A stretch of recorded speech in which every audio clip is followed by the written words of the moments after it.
Hai,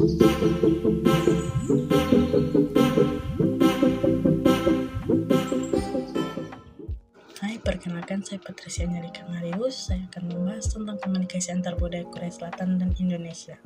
Perlu teman-teman ketahui, sistem komunikasi antar budaya terjadi ketika dua atau lebih orang dengan latar belakang budaya yang berbeda berinteraksi.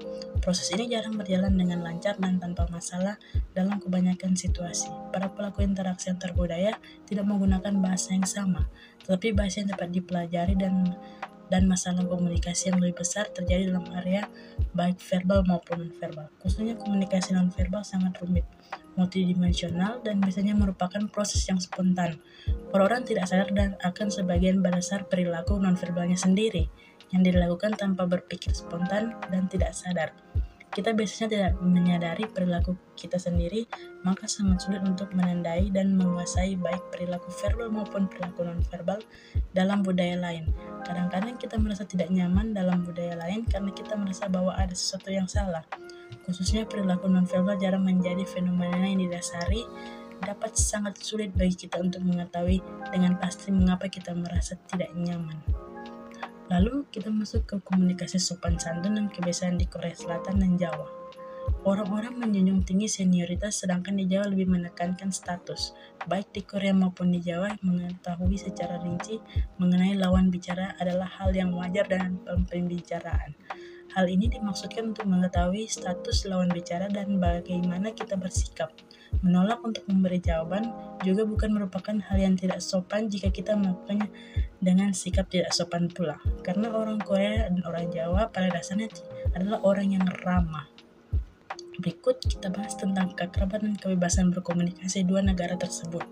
Tindakan keakraban merupakan tindakan secara simultan mengungkapkan kehangatan, kedekatan, dan kesiapan untuk berkomunikasi. Tindakan-tindakan itu lebih menandai pendekatan daripada penghindaran dan kedekatan daripada jarak. Contoh tindakan keakraban misalnya senyuman, sentuhan, kontak mata, jarak yang dekat, dan animasi suara.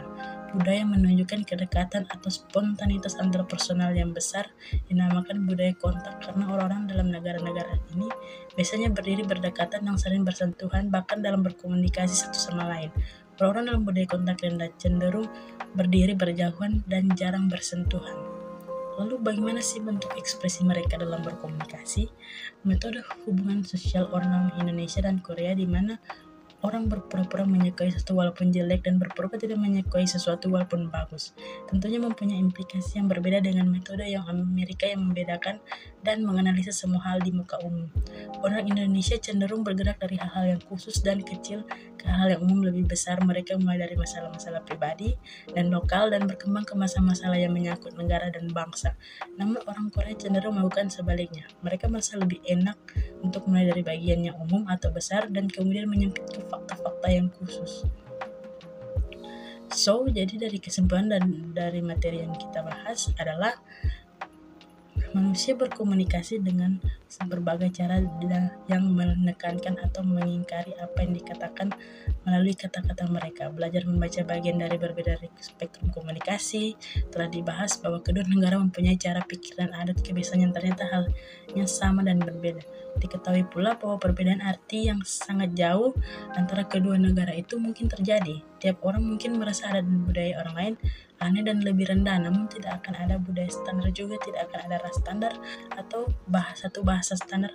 Hal yang mendasar dalam hidup dimanapun sama saja. Hal tersebut bukannya sama sekali berbeda, hanya cara orang mengungkapkan kesan dan pemikiran yang berbeda-beda.